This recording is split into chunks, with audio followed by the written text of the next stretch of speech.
So as 6 years ago, we stopped using insecticides. January 6, 2016 was the last time we applied a synthetic fungicide.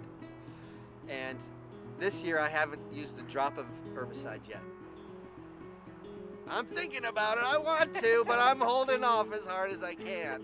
Well, the biggest benefit for me is in the wintertime not using the wretched fungicides. The ones in the summer times were, you kind of didn't notice them, but the winter ones were just awful.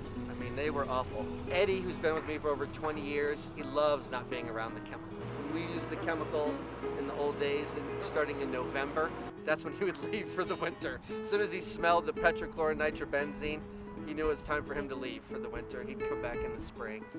So when we first arrived at Lowerwood Golf Course, we were very standard in the way we maintained the golf course, using pesticides and salt-based fertilizers. And once I began to transition away, I began to realize that the salt-based fertilizers and the repetitive use of the pesticides were in some ways contributing to the problems that I was trying to take care of by using them. Some parts of the course, we were able to fairly easily transition away from using the fungicides. Versus other parts of the courses, we were having difficulties due to the years of residues of heavy metals that were in the fungicides, that were in the fertilizers. In a lot of ways, the years of what we used is causing us the problems that we're facing now.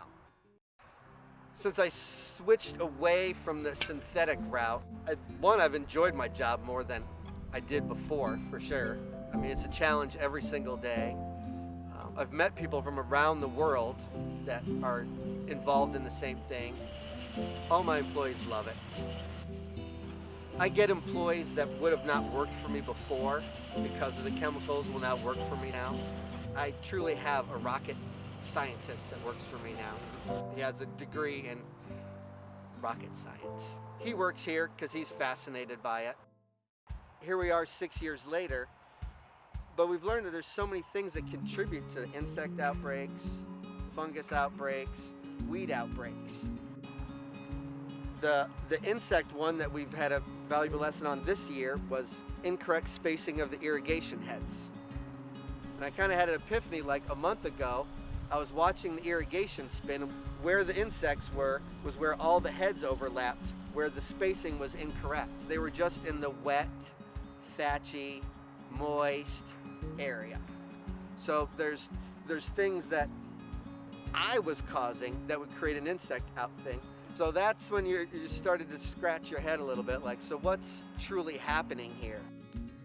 I read books on golf course architecture this winter, getting ready to rebuild the 9th green, and I stumbled across Alistair McKenzie talking about daisies.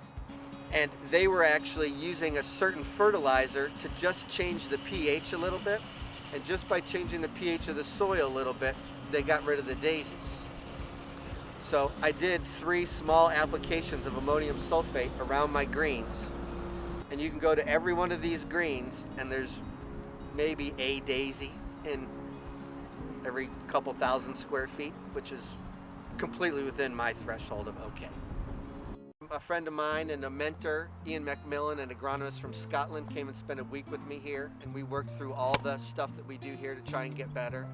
And you know, majority of it, 90% of it's been a good success. We've had a few failures here or there, but then we've learned other things.